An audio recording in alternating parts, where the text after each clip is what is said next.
Breaking news just moments ago. The FBI, they have just broken into the San Bernardino shooter's iPhone. They no longer need Apple's help. Now, it's unclear how they cracked the phone. Now, though, the court case gets to move on. Joining me now, Tammy Bruce, Steve Rogers, Jillian Melchior, and Rod Wheeler.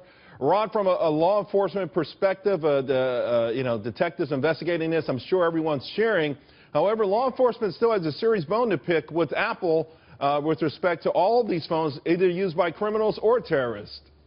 Well, you're exactly right. Good evening to you, Charles. I can tell you that what you just announced is a stunning development in this entire case because, as you know, the FBI and Apple has been somewhat at a, complete separation in terms of whether or not Apple was going to allow the FBI to break into the phone of the San Bernardino suspects. Now, the good news for law enforcement is that the digital forensic experts at the FBI was able to crack open the phone. Now, the FBI just issued a statement saying that they used a mysterious method of access to gain access to the phone. What they have not said is what that mysterious method is, and you can rest assured you're going to start seeing freedom of information requests flying all over the city. And I guess, Jillian, this could, guys, all of you, be the worst nightmare for Apple. At least this is what they were saying. Once this key is developed, ultimately, it will get in the hands of the wrong people. Yeah, I think this is the classic, privacy versus safety debate. And in a world that's so tech-savvy, this is something that consumers have to be worried about. I do think the silver lining for Apple is they held their ground on this. Right. So from that public relations point of view, it's so funny. I saw a tweet from Frank Lunt saying that Apple won. That wasn't my first reaction. No, I didn't think that. I don't know. But I could see where they would say, we didn't do it. We didn't hand it over. You, the customer, we have your back against these intrusive governments. This was not a silver lining for Apple. It was a dark night for America. The fact of the matter is that this had to be treated as a national security issue, not a criminal issue. Apple did not step up and help law enforcement. So, Charles, may I add, not only does the FBI and law enforcement have a bone to pick with Apple, but so do the American people. Tammy? Well, look, Apple said that they're going to be doing even more security for their next phone. We also heard that it was an Israeli firm that was helping them do it. So our national security is not necessarily going to be left up to us hoping corporate America will assist, but this still remains a very important ethical conversation about the responsibilities of corporations and our ability to investigate in this weird new world of new media and terrorism. And isn't that a shame, Tammy? Isn't it a shame? You just nailed it. Corporate America needs to step up and help secure this country. Well, but do you agree, though? Then do you find Apple at fault here? Do you well, think look, that as long as I don't like what the NSA was doing, but we do have a system that exists where there is courts and warrants that look at a specific situation. We all have to react to a warrant when it is served. A landlord has to let you into an apartment if it's ordered. A hotel has to. These are things that we've all agreed as a society are required as long as other individuals look and say this is urgent enough, it's important enough, people's lives are at stake.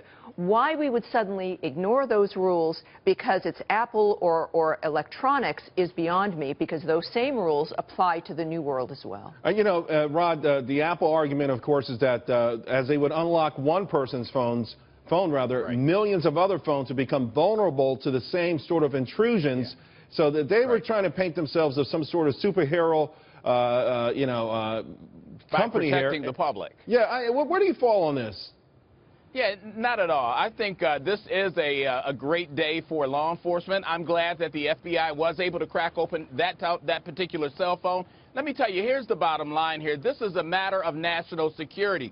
This isn't a matter of just somebody trying to steal people's telephone numbers, Charles. And the FBI was adamant about getting into this cell phone. Why? Because we can prevent, with data and information from the San Bernardino cell phones, we can prevent hopefully situations that we just saw happen over in Brussels. And so this was huge. And I'll tell you that the FBI did a tremendous job by utilizing their in-house forensic experts to crack open that Charles, phone. Rod and I have been around a long time in law enforcement, and I know I can speak for Rod on this. If the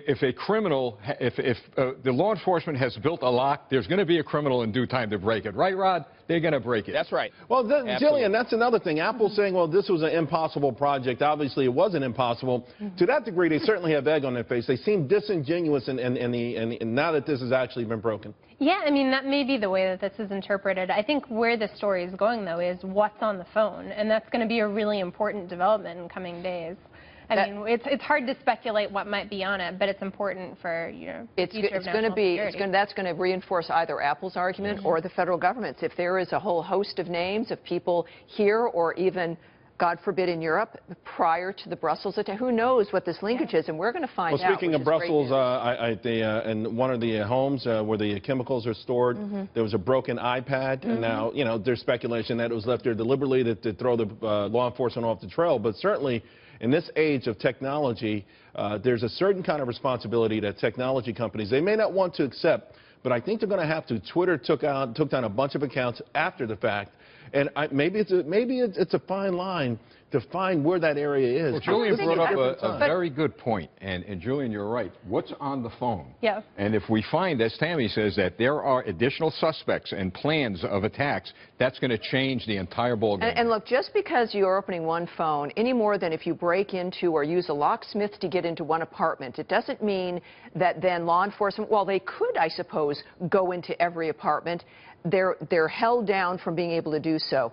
It's like a wild animal. I agree. You can't necessarily trust the government, but this is where new rules and transparency But this is the same lock that can unlock all of those apartments. Not necessarily. Well, to a certain degree. Yes, that's what Apple's saying. Right, that's what Apple's saying. But yes, but there can be. You could make a master key or even just knock down doors if you want to. But Tammy, and we don't because of the rules of as Rod law. articulated, we're at war, for goodness sakes. This is a matter of national security. Which is why we will go from warrant to warrant and judge to judge, and that's why it works. Rod, we understand when it comes to terrorism and the urgency factor, where with law enforcement, where should a line be drawn? Because we know that there have been requests for Apple to do this for other cases, local cases, not involving a threat to all humanity per se, but involving criminal activity.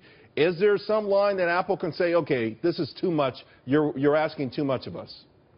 Well, in my opinion, I don't think Apple should have any final say one way or the other in a case like this, Charles, because remember, we're talking about the greater good. We're talking about what's best for the most people in this country. And let me tell you, the FBI was spot on with this, and Steve Rogers has talked about this before in your show, that by not allowing the FBI to get into that phone, we're putting the nation at further risk. And we got a lot of situations going on now. We look at what happened in Brussels, and if we don't start gaining access to some of these criminals' access data points, then what's going to happen is we're going to lose this entire war against these ISIS and other groups. Yeah.